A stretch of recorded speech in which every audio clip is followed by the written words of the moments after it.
dañando a los industriales, dañando a los empleados de las industrias y dañando al final el crecimiento económico de El Salvador.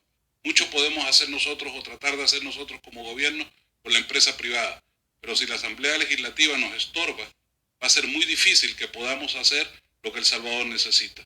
Gracias, presidente. Gracias, secretario. Algo que me comentaba hace un rato es de que la escuela que acaban de inaugurar, que es la que se logró terminar, no la que está a la mitad, sino la que inauguraron hace poco, ministro, atiende niños sordos. Algo tan importante en nuestro país que tiene un déficit en eso y hay una deuda histórica en ese tema. Y esta escuela tiene niños sordos, de centro escolar. Es decir, los beneficios, no solo cuantitativos que acaba de mencionar el secretario, sino que los cualitativos. Porque en el tema de los niños sordos tal vez no sea un tema de cantidad, pero es un tema de calidad, de reconocer las deudas históricas que nuestro país tiene. Y de nuevo, politícenlo. Yo creo que ni siquiera es electorero, porque es tonto.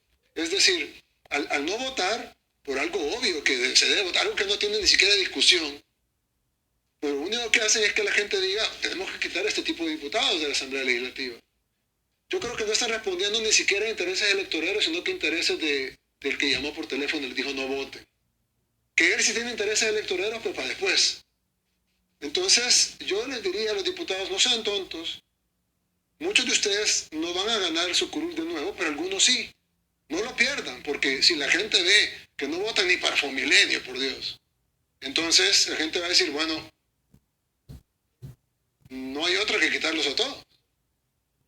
Y por eso no es algo que nos compete a nosotros. Nosotros vamos a trabajar con la asamblea que nos toque. Nos toque una opositora como la actual, nos toque una medio, nos toque una que nos dé gobernabilidad. Eso va a decir el pueblo salvadoreño. Pero la realidad y lo que estamos pidiendo ahora, y le pedimos a la Asamblea Legislativa, a la brevedad ya que están paradas estas obras, es de que asignen esos 50 millones de dólares que no los va a tocar el gobierno. Esos 50 millones de dólares son asignados directamente por la Asamblea Legislativa y van directamente a la cuenta de Fomilenio. Ustedes solo pasan el papel y va a ir directamente. Yo me comprometo a sancionarlo si va puro, ¿verdad? No si le meten a saber que otra cosa. Si va puro el decreto de 50 millones para Fomilenio, ni ellos ni nosotros, nadie está asignado nada para que lo toquen ni sus alcaldes ni este gobierno. Simplemente los 50 millones puritos de Fomilenio que vayan directamente para Fomilenio, que es un ente administrado en conjunto con el gobierno de los Estados Unidos. Yo me comprometo a sancionarlo. Ahí les compartimos el crédito, no se preocupen. Que la gente vea de que sí pueden ser razonables a veces. Y yo creo que hacer esto es un tema de país, ya lo dijo el secretario de Comercio. Es un tema de país, piensen en los empleos que se van a perder, piensen en los empleos que ya no vamos a ganar, piensen en la afectación para nuestra empresa privada, para la industria, para los exportadores. Me extraña no ir de la ASI, por ejemplo. Dando tantos industriales afectados por los puestos fronterizos, por el paso de mercaderías en el periférico Claudia Lars, Coexport, Cantex. Son gremiales que sus agremiados directamente van a ser beneficiados por ese tipo de obras. Ya no se diga el pueblo salvadoreño en general, por el crecimiento de la economía, o los niños beneficiados por centros escolares, o los agricultores con los distritos de riego, o el agua potable. No solo beneficia a los residentes, o a los negocios de la playa, sino también el turismo del país, y eso trae divisas y crecimiento económico, etcétera, etcétera, etcétera. Entonces, aparte del prestigio de lo que hablamos hace un rato, entonces hacerles llamado a los diputados, creo que está claro, y ustedes, como prensa, nosotros le hacemos la exhortación a que lleven este mensaje tal cual va. Es decir, muchas veces hay algunos, no todos, pero hay algunos que tratan de estirar las cosas a que el gobierno se vea mal.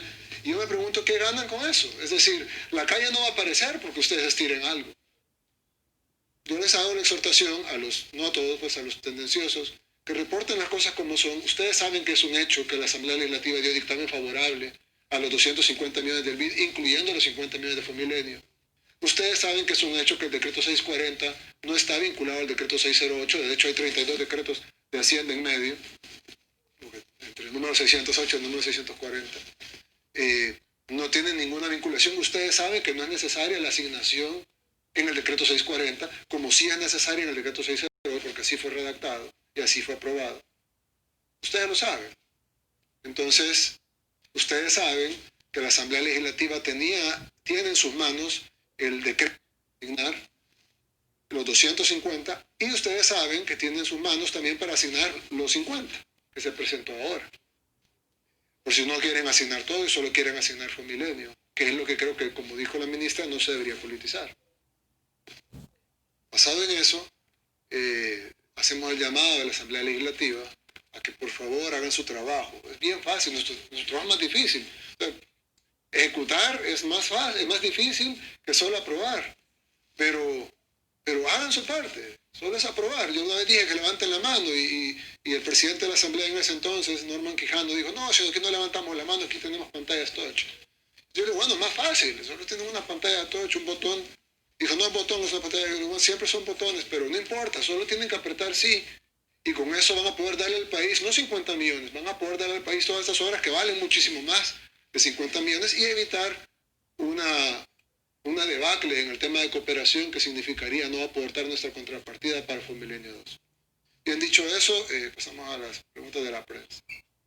Queda habilitado en ese momento el espacio para interrogantes por parte de la prensa. Vamos a iniciar con Merlin del CID de CNN. Buenas noches a los funcionarios. Muchas Dos preguntas. Una, presidente, una corte en Estados Unidos obligó a DHS a ampliar por 9 meses más el TPS para varios países, entre ellos El Salvador. Esto, además de ser una buena noticia para los tepecianos directamente, para sus familias, también tiene implicaciones económicas para el país, pero también el presidente le da un plazo de 9 meses más a su gobierno para buscar una solución definitiva a este tema o buscar una nueva ampliación. Pero eso tendrá que ser con la nueva administración.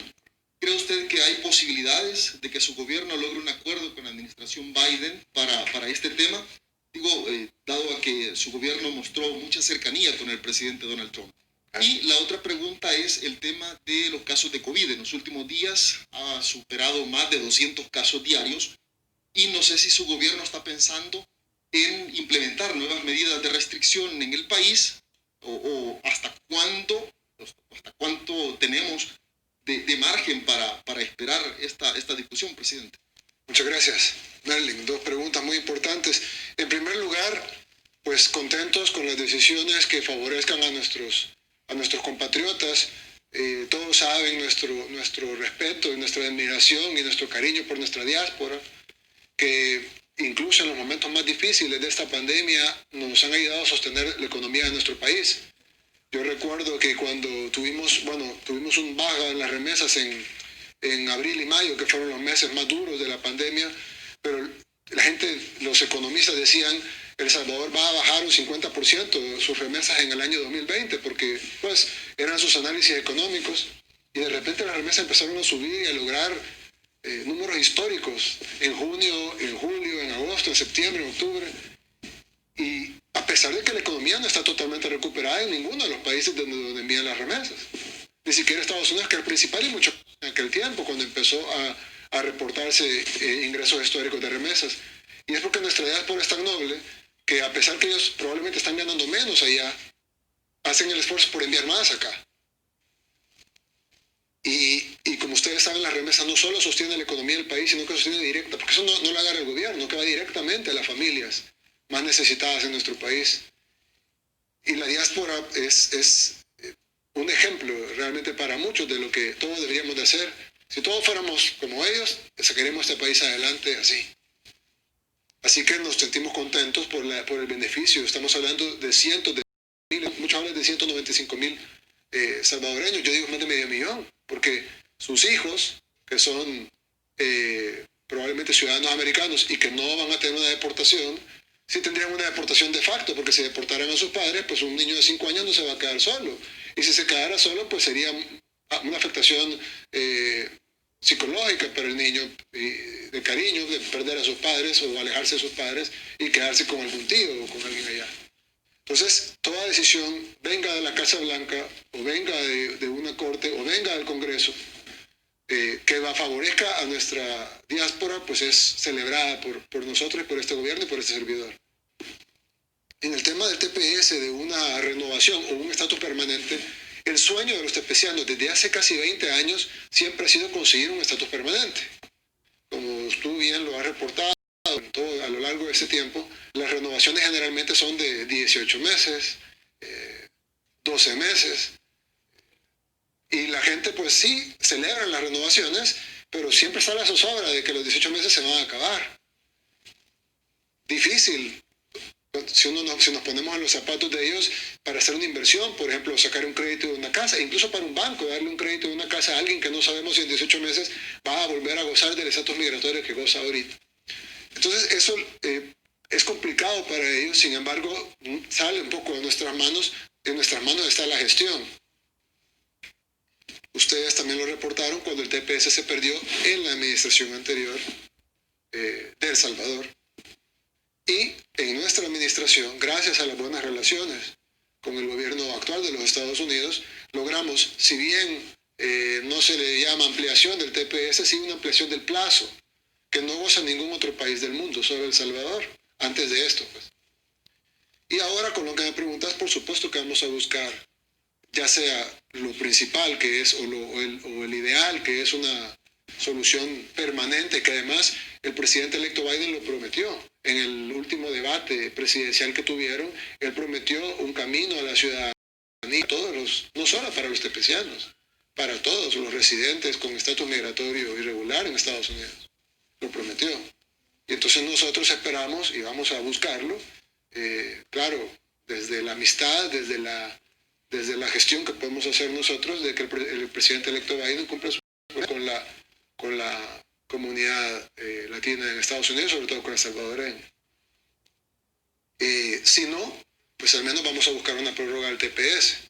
Creo que es lo menos que podemos aspirar. Y como yo siempre le he dicho a los tepecianos, vamos a luchar juntos y o separados, o cada quien va a hacer su esfuerzo individual, pero al final se va a sumar, y lo que vamos a buscar es, ojalá un estatus permanente, sino al menos un estatus temporal. Otra vez, otra renovación, que hemos tenido eso durante casi 20 años. Ahora, en una de tus preguntas tú dijiste que si eso se pudiera lograr a pesar de la buena relación con el presidente Trump. Es al contrario. Es decir, nosotros somos amigos del presidente de Estados Unidos. Y si el presidente de Estados Unidos, a partir del 20 de enero, es Joe Biden, vamos a ser amigos de Joe Biden. El Salvador no es un país que escoge el presidente de Estados Unidos. El Salvador es un país que tiene una relación de muchísima importancia con los Estados Unidos. Nuestra moneda es el dólar estadounidense. El país al que más exportamos es Estados Unidos. El país de donde más importamos es Estados Unidos. El país de donde recibimos la gran mayoría de nuestras remesas, que son arriba de $5,000 millones al año, es Estados Unidos. Algunos dicen una cuarta parte, otros dicen un tercio de nuestra población vive en los Estados Unidos. Este gobierno va a hacer siempre lo posible y lo imposible para tener las mejores relaciones con el gobierno de los Estados Unidos. Y el gobierno de Estados Unidos lo eligen la gente en Estados Unidos. A nosotros nos toca trabajar con ese gobierno.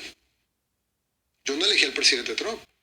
Cuando yo gané las elecciones y me convertí en presidente, el presidente de Estados Unidos, que todavía lo es el presidente Donald Trump, y nosotros nos toca tener las mejores relaciones con él.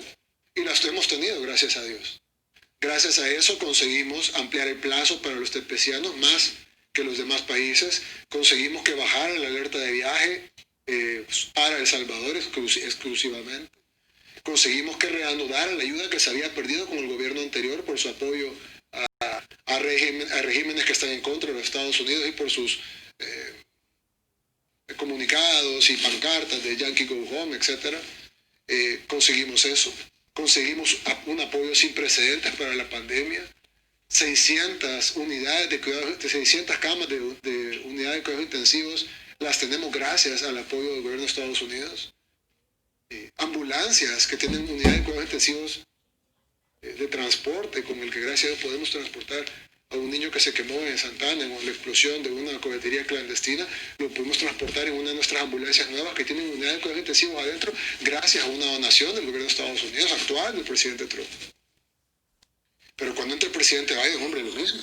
Es decir, vamos a buscar las mejores relaciones. Evidentemente la agenda de ellos podrá ser distinta, debería ser distinta, pues son partidos distintos. Pero nosotros vamos a trabajar con el gobierno de Estados Unidos que los estadounidenses elijan. Y creo que no es la primera vez que cambia de partido, de republicano a demócrata o de demócrata a republicano, y El Salvador la responsabilidad que tiene es tener las mejores relaciones con el gobierno de los Estados Unidos y con el presidente de Estados Unidos. Así que nosotros felicitamos al presidente Biden el día el día de las elecciones, no, el día siguiente, cuando supo los resultados preliminares. Continuamos teniendo la mejor relación posible con el gobierno del presidente Trump, que actualmente es el gobierno legítimo de Estados Unidos. A partir del 20 de enero lo será el gobierno del presidente Biden y tendremos las mejores relaciones posibles con el gobierno del presidente Biden. Con el tema de COVID, sí, hemos tenido un ligero incremento en contagios. El ministro de Salud, yo le pedí que diera una conferencia de prensa, entiendo que hay una conferencia de prensa al respecto, porque hemos detectado dos cosas. El incremento en los contagios sí ha habido, llevamos varios días arriba de 200, pero el incremento no es tan alto comparado con algo que me preocupa un poco más, y es la cantidad de personas mayores que están llegando enfermas a los hospitales. Es decir, si ustedes ven, la ocupación hospitalaria es casi la misma. Por ejemplo, el Hospital de Salvador, de las 1000 camas de cuidados intensivos que tiene disponibles, solo tiene utilizadas 300. Si tiene las mismas 700 camas solo ahí disponibles, son las mismas. Yo todos los días pregunto cuál es la ocupación, y la ocupación fluctúa así, es decir, sube 10, baja 10. No hay más ocupación en los hospitales o algo que sea relevante. El problema es que los pacientes que están llegando son de mayor edad que antes. Creemos que probablemente es por el relajamiento de las medidas. Recordemos de que antes los mayores de edad tal vez estaban cuidando más, estaban usando más mascarilla, salían de la casa, o sus nietos o sus hijos los visitaban con más cuidado. Creemos, por los números, que esas se ha relajado demasiado, y eso está causando que tengamos más pacientes de una edad mayor, y eso trae una tasa de mortalidad mayor, porque obviamente el COVID puede matar a cualquiera, pero es muchísimo más riesgo que le dé a alguien de 60, 70, ya no se diga 80 años o mayor, a que le dé a alguien de 30, por ejemplo. De la misma manera, las otras comorbilidades, como por ejemplo diabetes, hipertensión, obesidad mórbida y otras, cáncer, etcétera, insuficiencia renal, que incrementan la posibilidad de muerte. Entonces, lo que sí hemos visto, y el ministro lo dijo en la conferencia de prensa, es un pequeño aumento. Digo pequeño no porque lo estoy minimizando, ojo, sino porque tampoco quiero decir más de lo que es. Es posible que ese aumento crezca. Ahorita estamos más o menos en 200 y pico diarios. La tasa de ocupación hospitalaria es más o menos la misma, ha crecido un poco, pero si tomamos en cuenta lo que hemos visto, el comportamiento de la población, llenos en los lugares, aglomeraciones, etcétera, cualquiera esperaría que fuera un poco más incluso. No lo es. Creo que juega mucho factor el uso del tapaboca. Yo el sábado pasé por un parque, el parque estaba lleno de gente. Me preocupé, bueno, igual me preocupa, pero hay dos cosas que me reconfortaron. Una de ellas es que estar en un parque es mucho más, tiene mucho menos peligro que estar en un lugar cerrado. Está al aire libre, está recibiendo sol, vitamina D, es un estilo sano de vida, etc. Y hubo otras dos cosas. Uno era que la gente iba en grupos familiares, se nota pues porque, digamos, en un caso se veía una señora mayor con una señora menor y tres niños. Asumo que era la abuelita, la mamá y los hijos, no lo puedo saber, pero se asume. Y un 70% de la gente andaba tapabocas, andaba mascarilla. Eso sabemos que reduce increíblemente la cantidad de contagios. No es lo óptimo, pero entendemos que la gente tiene que hacer su vida. Ahorita no estamos considerando nuevas restricciones, pero estamos monitoreando de cerca el crecimiento en los contagios, que sí lo ha habido, y estamos monitoreando de cerca el crecimiento en la ocupación hospitalaria, que no la ha habido aún, pero lo que sí nos preocupa es la edad de los pacientes, que eso está subiendo la tasa de mortalidad. No es lo mismo tener 10 jóvenes enfermos que tener 10 adultos mayores enfermos. La posibilidad de muerte es mucho mayor. Así que decirle a la gente, las vacunas están en camino, pero todavía no han llegado. Se va a empezar a vacunar con un criterio de que tenga más riesgo o menos riesgo. Esto va a tomar tiempo, no en El Salvador, sino en el mundo. Y mientras tanto, pues las medidas son las mismas. Y Al final de cuentas, yo tengo que trabajar, tengo que salir, tengo que ir a comprar, tengo que hacer mi vida, ok, pero por lo menos utilice la mascarilla. Si las dos personas utilizan mascarilla, es decir, por ejemplo, si yo estoy usando mascarilla y hablo con el ministro y los dos estamos usando mascarilla, la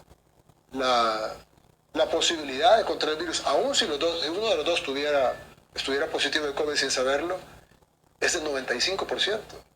Es decir, se reduce 20 veces la posibilidad con solo el uso de mascarilla. Ojo, veo que algunos de ustedes usan mascarillas N95, KN95, esas que son las mejores, pero cualquier mascarilla funciona. Otros tienen mascarillas de tela, otros tienen mascarillas quirúrgicas. Cualquier mascarilla funciona. Pero ¿funciona más? Sí, otras funcionan más que otras. Hay otras especiales que tienen otros tipos de filtros, pero cualquier mascarilla sirve. Una sirve más que otra, pero cualquier mascarilla sirve. Un pedazo de tela sirve. Porque sabemos que el virus se transmite por las microgotículas y las gotículas se detienen en cualquier pedazo de tela. Aunque el virus en teoría tiene un tamaño menor que el poro de la tela, las gotículas en las que viaja el virus no. Entonces, esas gotículas son las que se detienen en las mascarillas. Bueno, no estoy usando ahorita obviamente para que el pueblo se me pueda escuchar, pero por eso todos ustedes tienen una apuesta. Eso en el tema de COVID, hacerle la petición a la población, el virus sigue acá, no ha bajado el virus por la noticia de las vacunas. Eso solo quiere decir que hay esperanza para el futuro próximo, pero hoy por hoy la misma amenaza del virus que había hace una semana existe ahora.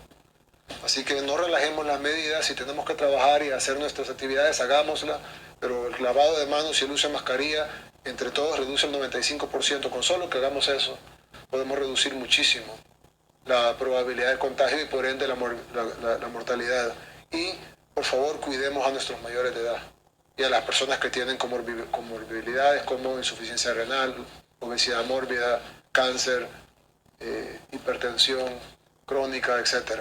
Tratemos de cuidarlos más, porque son las personas que son más propensas a fallecer de COVID. Muchas de las otras personas pudieran tener síntomas leves o incluso no sentir síntomas y tener menos síntomas con la gripe. Pero las personas con comorbilidades sí es más, hay que cuidarlas más.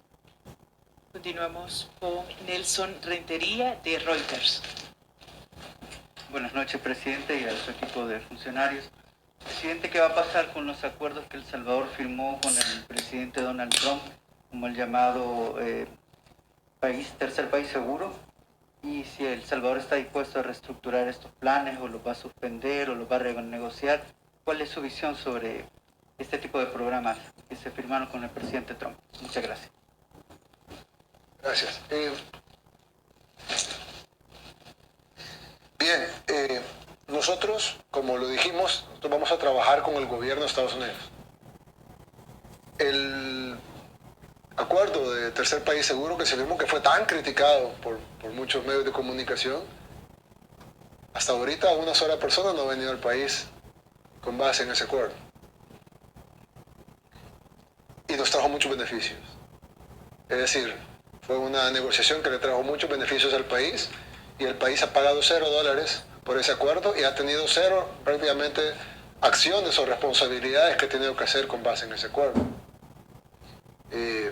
Porque la idea era tener personas que solicitaran asilo en Estados Unidos, pero hasta el día de hoy, y ustedes lo pueden verificar, no hay una tan sola persona con ese estatus en El Salvador. Sin embargo, fue una solicitud del gobierno de Estados Unidos y nosotros estuvimos de acuerdo en firmarla. La nueva administración pudiera tener una agenda distinta en ese tema y pues lo vamos a discutir con ellos. Si ellos lo quieren continuar, si lo quieren modificar, si lo quieren anular de mutuo acuerdo, va a ser una negociación que tendremos que tener con la nueva administración. Como lo dijimos en la pregunta anterior, nosotros vamos a trabajar de la mano con nuestro aliado, socio y amigo natural que es los Estados Unidos y el gobierno que ellos elijan, y vamos a trabajar de la mejor manera posible, y pues ellos con su nueva agenda que traerán en el tema migratorio, pues nos dirán y de ahí partiremos en la negociación si ellos quieren anularlo, modificarlo, en qué forma modificarlo, si fuera, o mantenerlo.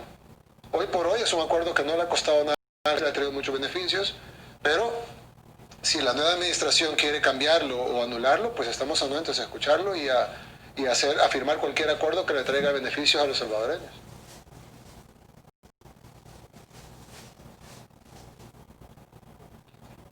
Hemos finalizado en este momento. Bueno, solo, si no hay preguntas, solo quería hacer dos temas. Uno es de que hoy recibimos la noticia de que la Sala Constitucional declaró inconstitucional la elección del Consejo Superior de Salud Pública y de la Junta de Vigilancia de la Profesión Médica, la Junta de Vigilancia de la Profesión enfermería química, psicología, bueno, un montón, veterinaria, odontológica, etc. Y le da un año de más de plazo a las actuales autoridades que ya iban para afuera, ya habían terminado su periodo y iba a entrar las nuevas autoridades. Nosotros pues obviamente no nos vamos a meter y respetamos las resoluciones de la sala. En el sentido, la respetamos en el sentido que la vamos a cumplir, no es que respetamos, no es que estamos de acuerdo con su criterio. Sin embargo, nos preocupa, a manera de mensaje, pues nadie se preocupe, nadie está diciendo que no vamos a... la sentencia se cumple, pero nos preocupa el hecho de que el argumento que se esgrimió para aprobar la ley que la sala acaba de declarar constitucional después de la controversia que nosotros llevamos con el veto, fue que el argumento que tuvieron los diputados para aprobar ese decreto, que le daba un año más de vigencia a un plazo que se terminaba, era que no quería exponer a los gremios de salud pública a unas votaciones por el tema del COVID, por el tema del posible contagio. Pero, como no se había resuelto la controversia, las elecciones se llevaron a cabo y los gremios fueron a votar.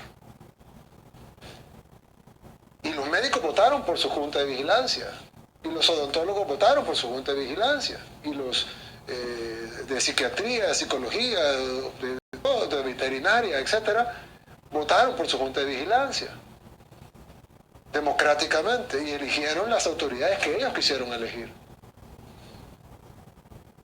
Protegerlos de COVID, sí ya pasó la elección. Entonces, no tiene sentido el argumento. Parecería más bien que lo que quieren es proteger a las actuales autoridades que se queden un año más. ¿Pero con qué argumento? Es decir, ok, tienen el poder de hacerlo, está bien, yo estoy haciendo el comentario. Pero, si el objetivo era proteger a las personas, a los trabajadores de la salud, que no fueran a votar, pues hubieran aprobado antes, lo hubieran declarado constitucional antes. Pero ya votaron, ya se eligieron, ya sabemos quiénes ganaron, y ahora evitan con esta sentencia de posesión las nuevas autoridades y ordenan que las anteriores autoridades se mantengan un año más en el cargo cuando las elecciones ya pasaron. Es decir, a mí en lo personal, y de nuevo no estoy diciendo que no se va a cumplir la sentencia para que lo quieran estirar, simplemente como opinión, creo que tengo derecho a la opinión, me parece un abuso y me parece además un irrespeto a la democracia.